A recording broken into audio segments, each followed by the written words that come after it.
на данный момент у нас 4 ребенка, которые предварительно сборы на дети Азии, Сербора, но двое переехали по программе переселения в город.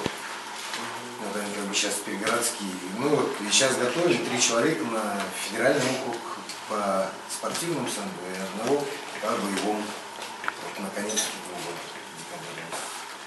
результат у нас хороший. Показатели хорошие. У нас,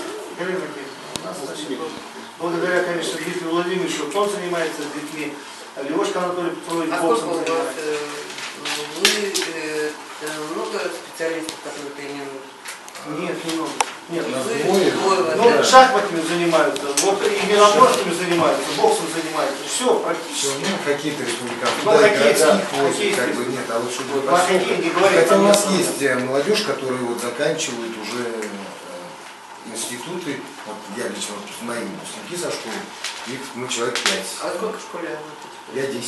10 лет, Да, высшей категории.